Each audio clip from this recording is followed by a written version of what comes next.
Estamos começando pela TV Novo Tempo mais um programa Evidências, sempre na busca de fatos que comprovem a veracidade histórica da Bíblia Sagrada. No programa de hoje eu gostaria de compartilhar com você a história de algumas pessoas que mudaram de vida no que concerne à sua antiga descrença em Deus. Recentemente, aproveitando uma viagem desde Recife até São Paulo, eu pude ler este pequeno livro de uma só vez. Ele foi escrito por Christopher Hitchens e o seu título, Últimas Palavras. Como você pode ver, é um livro fino, com apenas 90 páginas, muito fácil de ser lido. Bem, no que diz respeito ao estilo do autor, ele é muito poético, ele tem uma redação agradável e até é irônico com as palavras. Mas, considerando que é um livro escrito por alguém que estava morrendo de câncer, é uma história muito triste e, até certo ponto, deprimente. O autor morreu antes mesmo de concluir o livro e acabou sendo publicado assim mesmo numa edição póstuma, escrito também com um pós-fácil por sua esposa. Christopher Hitchens foi um dos maiores apologetas do ateísmo nos últimos tempos. Colunista crítico do Vanity Fair, ele escreveu mais de 20 livros combatendo as religiões e a crença em Deus. Entre as suas obras destaca-se Deus não é grande, como a religião envenena tudo. Este livro foi escrito de acordo com o editor para apresentar os últimos pensamentos de Hitchens e, ao mesmo tempo, servir de argumento aos que pensam que todos os ateus terminam se rendendo a Deus na hora que vêm cara a cara a morte. Se você olhar aqui a orelha interna do livro, verá que Hitchens declara descrever de forma lúcida a sua luta contra a doença e como ele manteve-se fiel às suas convicções ateísticas. Isto aqui, é claro, seria uma resposta a muitos religiosos que poderiam criar histórias de uma pretensa conversão do autor no momento de sua morte. Deixe-me, antes de tudo, dizer que, em que pesem as minhas discordâncias com o autor, afinal de contas eu sou um crente cristão e teísta, eu devo confessar que aprendi muito com a leitura desse livro e me pus a refletir em muitos pontos dela. Ao ler este livro, eis uma questão que me inquietou bastante. Por que Blaise Pascal e Isaac Newton creram, ao passo que Nietzsche e Karl Marx duvidaram? Não posso dizer que é uma questão de sinceridade ou inteligência, afinal não posso julgar o caráter de nenhum desses homens, mas estou certo que eram homens com um intelecto definitivamente acima da média. Se crer ou não em Deus fosse uma questão de intelectualidade apenas, homens de igual envergadura intelectual e cognitiva não estariam assim tão divididos acerca dessa questão. Mas o fato é que temos em ambos os lados, da religião e do ateísmo, pessoas igualmente inteligentes e, até onde podemos saber, possivelmente bem intencionadas. Por outro lado, também temos em ambas as vertentes pessoas que usaram a sua crença religiosa ou a sua descrença ateística para incentivar o racismo, a segregação e o ódio. Afinal de contas, o ateísmo conta com péssimos exemplos como Stalin, Mao Tse-tung e o cristianismo também com péssimos membros como Napoleão e Adolf Hitler. A saída, portanto, não é praticar uma acusação mútua, deixando de lado as ideias principais da discussão em pauta. Voltando a falar de Hitchens, por que alguns não conseguem crer em Deus nem ver lógica na sua existência, enquanto outros, igualmente inteligentes, simplesmente não conseguem descrer dele nem deixar de se render ao seu amor? Uma coisa parece clara para mim. Nem o ateísmo, nem o teísmo, isto é, a crença em Deus, parecem ser tão óbvios como seus respectivos adeptos gostariam que fossem. Senão, a questão não estaria assim tão dividida. A não ser, é claro, que se cumpra com um dos dois lados a certeza de que a verdade é sim clara e objetiva. Alguns é que insistem em não enxergar. Alguém certa vez escreveu que a verdade, quando não converte, endurece. Pode ser. Mas, seja como for, deixe-me apontar mais algumas coisas interessantes da argumentação de Hitchens nesse pequeno livro. Ele ensina, até com certa ironia e, pasme, bom humor, o que se deve e o que não se deve dizer a uma pessoa com câncer. Até sugere, o que seria bem-vindo, um manual de boas maneiras diante de alguém que está à beira da morte. Sobre os crentes, ele mostra alguns exemplos grosseiros de pessoas que, em nome de Deus, divulgaram na internet que, finalmente, o seu câncer na garganta era um castigo divino por ele ter falado tantas mentiras acerca do autismo. E o que dizer a um pregador do Evangelho que levou milhares de pessoas aos pés de Cristo e que teve o mesmo tipo de tumor de Hitchens? Seria isso também um castigo de Deus? Por outro lado, permita-me discordar de 2 pontos apresentados pelo autor no livro. O primeiro é que parece ter uma contradição no seu argumento. Hitchens afirma que esta vida é tudo o que temos e que não há nada por vir. Nascemos por acaso cósmico e vivemos X anos por outra questão de acaso, combinando fatores genéticos, ambientais e puramente circunstanciais. Em outras palavras, a vida não tem um propósito definido. Neste parecer, meu amigo, a minha vida e a sua seriam, na melhor das hipóteses, uma mera existência à qual procuramos artificialmente atribuir algum significado. Mas o interessante é que o próprio Hitchens, apesar de toda a pretensa lucidez e conscientização diante do seu momento, revela que teve um momento de profunda depressão por sentir que estava morrendo mais cedo do que desejava. Ele não havia cumprido tudo o que queria em sua vida. Ele então apela para um conceito do educador Horace Mann, que afirmou: até ter feito algo pela humanidade, você deveria sentir vergonha de morrer. Hitchens parece concordar com esse conceito. Ele até o denomina de o princípio de Mann. Para Hitchens, seria uma vergonha morrer sem fazer algo pela humanidade. Contudo, sinceramente falando, se Deus não existe, veja, partindo deste pressuposto de que não há um Deus e que não há outra vida senão esta existência, e que a vida que existimos é apenas um emaranhado de outras existências, encontrando-se em meio à sociedade material, sem nenhum propósito ou sem nenhum objetivo metafísico, partindo desse pressuposto, para que se esforçar por um futuro melhor do qual eu nem farei parte? Eu creio que nesse aspecto, os que se limitam a não atrapalhar já estão fazendo a sua parte, e isto é tudo em muitas situações. Pior, se a vida é só isto aqui e agora, qual a praticidade do princípio de Mann? Veja, entre escrever um livro tentando provar que Deus não existe e aproveitar os últimos momentos com a família e os amigos, a segunda opção me parece muito mais inteligente. E não havendo moralidade pré-estabelecida, ninguém poderia me culpar dizendo que eu estou errado ou estaria errado em pensar assim. Afinal de contas, moralmente falando, certo e errado são apenas uma questão de convenção, de contexto, pois, afinal de contas, não há regras pré-estabelecidas, não há nada que seja absolutamente correto ou errado. Tudo é relativo. Mas fique tranquilo, eu não penso assim. Apenas segui uma lógica do ateísmo e refleti com base nela. Para mostrar como é difícil raciocinar pelos princípios de Hitchens, eu fiz essa aplicação, confesso, um tanto estranha e imoral. Agora então, deixe-me falar com você como é que eu penso. O que me faz crer que o princípio de Mann, citado aqui no livro, não é uma tolice, reside no fato de que toda esta vida só tem sentido a partir da existência de um Deus. E este, aliás, era o conceito básico do próprio Horace Mann, que, longe de ser um ateu, era um homem religioso. Pena que Hitchens não revelou isto em seu livro. Agora, é lógico que se Hitchens estivesse vivo, ele provavelmente usaria comigo um argumento que, aliás, aparece em seu livro. O argumento é com relação à multiplicidade de crenças. Veja, Horace Mann não era um adventista do sétimo dia, religião que eu professo. Aliás, ele era unitariano. O que é unitariano? Ele não cria, como eu, na Trindade Divina. Ele achava que Deus era uma pessoa e Jesus Cristo era apenas um profeta, em certo sentido, um filho, mas nunca um Deus. Este é realmente um ponto muito distintivo. E é provável que Hitchens aí tentaria me dar um checkmate. Ironizando as centenas de orações de diversas religiões que Hitchens recebera para que cresce em Deus e se convertesse, veja o que ele escreveu.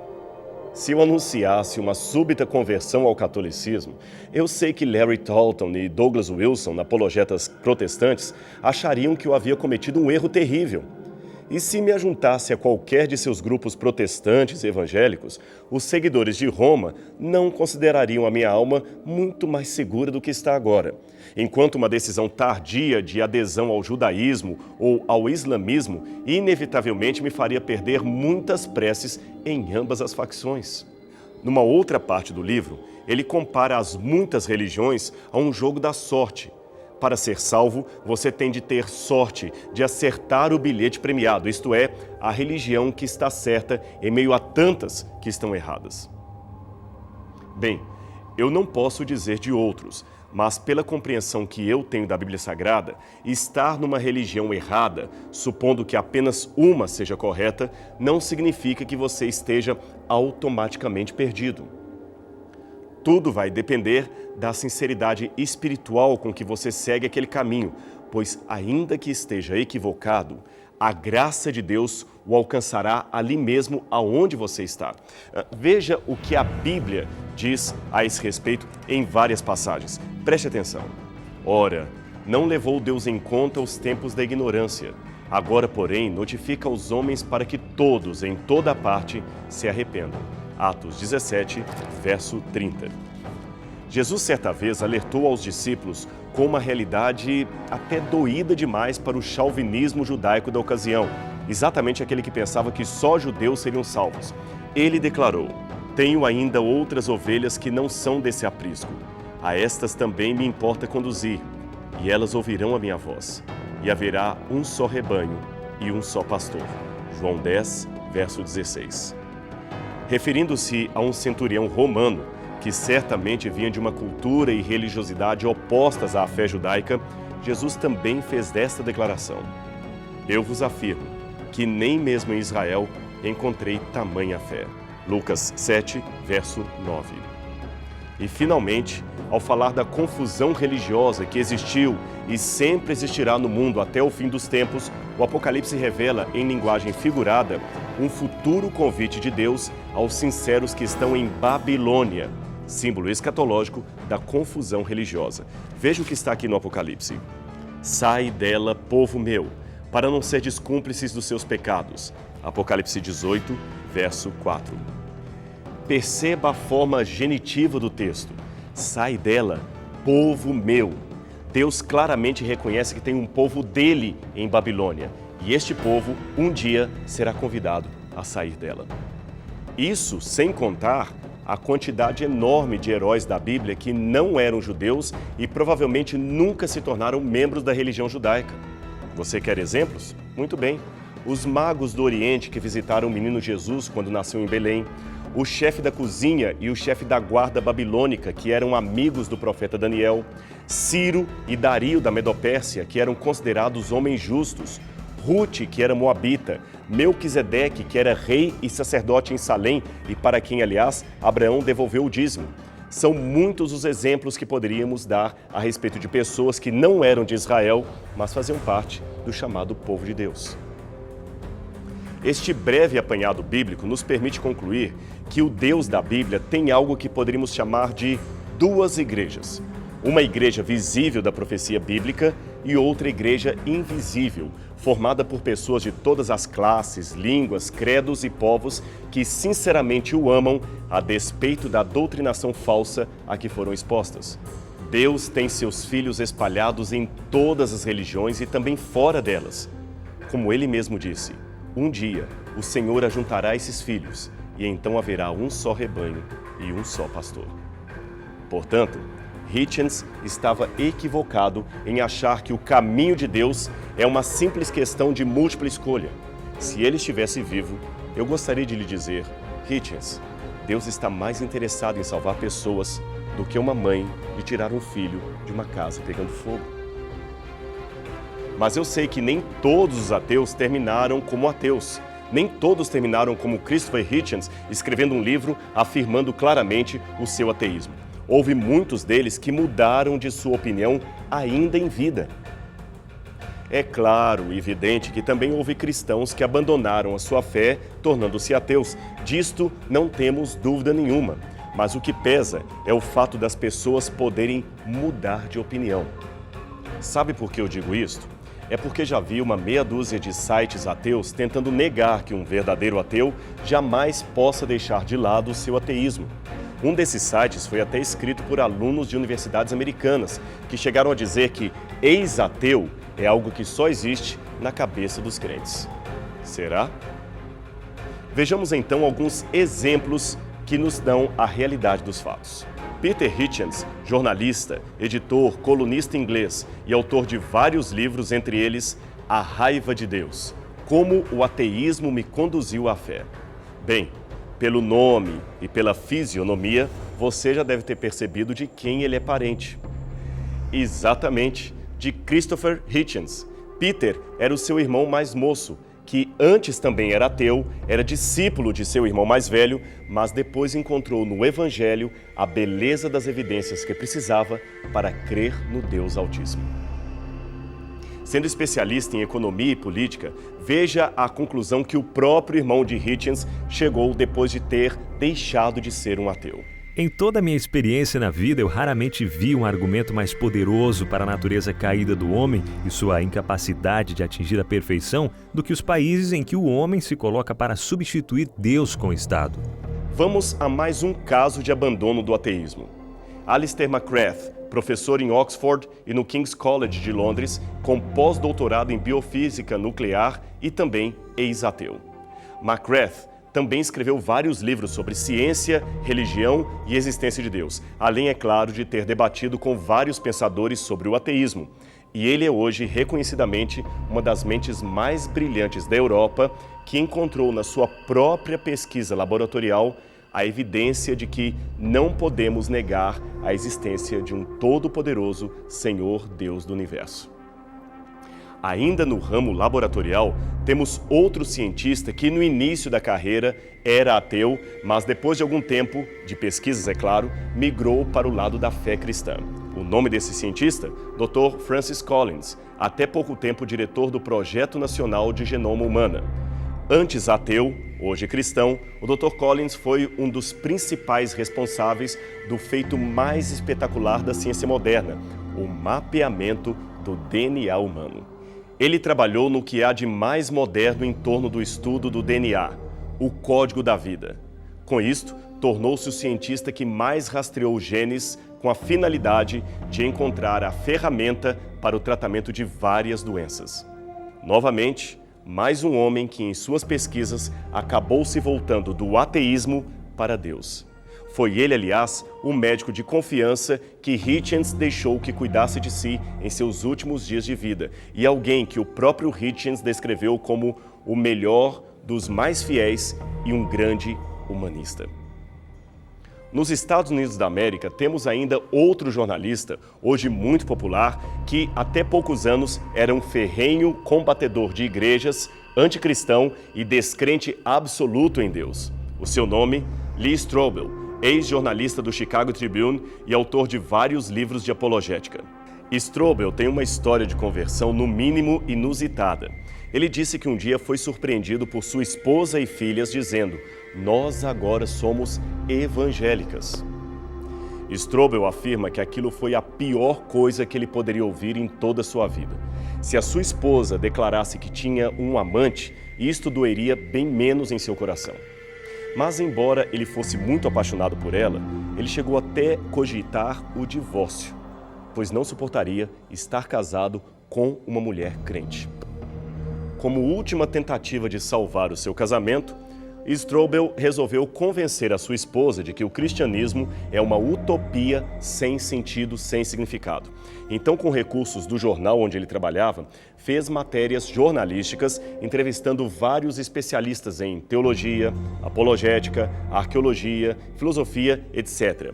Ele escolheu de propósito apenas autores cristãos para serem entrevistados. A sua estratégia era muito simples. Se ele conseguisse dar um checkmate nesses intelectuais da fé, conseguiria mostrar à sua família que a igreja cristã de fato é uma ilusão. E é importante dizer que Strobel, além de ser uma pessoa muito perspicaz e inteligente, era também treinado como jornalista investigativo. E por causa disto, ele chegou em algumas situações a ser convidado pela própria polícia de Chicago para opinar acerca de crimes ainda não resolvidos. A sua especialidade era pegar os furos de argumentação e os furos de evidências. Finalmente, depois das longas entrevistas com vários autores, ele voltou para casa com uma nova decisão em sua vida. E a sua decisão não era divorciar-se de sua esposa. Ele agora também viraria um crente. Finalmente, deixei para a conclusão do programa o melhor de todos os exemplos que poderia dar. Antony Flew, um dos maiores filósofos do final do século XX e início do século XXI. A menos que você tenha um bom conhecimento de filosofia moderna ou seja um ateu comprometido com a causa ateísta, talvez nunca tenha ouvido falar de Antony Flew. Não porque ele não fosse famoso, mas porque era técnico demais para ser conhecido em meios populares. Falecido recentemente, Flew foi nada mais nada menos que um dos maiores filósofos ateus da Inglaterra. Intelectual como poucos, escreveu vários ensaios, artigos e tratados negando a existência divina. No debate que ocorreu nos anos 50 com o então famoso e também ex-ateu C.S. Lewis, Flew argumentou que Deus era um conceito muito vago para ser significativo. A isso ele chamou de teologia da falsificação, e os ateus por muitos anos usaram os seus argumentos no debate contra os religiosos. Muito antes da sua atual cruzada neonazista, aquela indicada por Richard Dawkins e Daniel Dennett, e até também pelo falecido Christopher Hitchens, havia apenas um que dava conta do recado, e o seu nome era Antony Flew, o mais destacado debatedor do lado dos ateus. Mas ele também mudou de partido. Flew não se tornou necessariamente um cristão, embora no final de sua vida já estivesse também considerando a lógica da ressurreição de Jesus Cristo. A sua noção de Deus agora se tornou próxima, embora não necessariamente igual, a muitas daquelas visões que encontramos na Bíblia Sagrada. Eu sei que pode parecer pouco, mas não é. Esta mudança de pensamento num homem como Antony Flew corresponde a uma hipotética aceitação papal do direito ao aborto. Você entendeu a comparação? Toda essa mudança de rumo pode ser lida em seu último livro, Deus Existe, um ateu garante, lançado em coautoria com Roy Varghese. Deixe-me abrir o coração para você. Eu fico me perguntando por que, afinal de contas, alguns creem e outros não. Por que será que tomo em mãos os argumentos de Hitchens, mas sinceramente não consigo concordar com ele? Como testemunho de fé, sinceramente e intelectualmente, eu só posso dizer uma coisa. Como eu poderia deixar de acreditar em Deus? Se Hitchens era também sincero como eu ou não, não sei. Só sei que todos nós, com os nossos direitos, com as nossas dúvidas, com o nosso intelecto, somos pessoas com o nosso barco de crenças ou descrenças navegando num oceano de indagações que, pelo menos no meu caso, e destes exemplos que citei, longe de nos afastar de Deus, nos leva cada vez para mais perto dele. Sinceramente, se você crê em Deus, confirme todos os dias esta crença. E se você não crê, eu respeito a sua descrença, mas não posso negar o meu desejo de que você, um dia, tenha o mesmo encontro que eu tive com ele. Você perceberá que Deus é tão real que quase dá para tocá-lo. Pelo menos pense nisso. E a gente se vê semana que vem, aqui na TV Novo Tempo, para mais um programa Evidências. Até lá!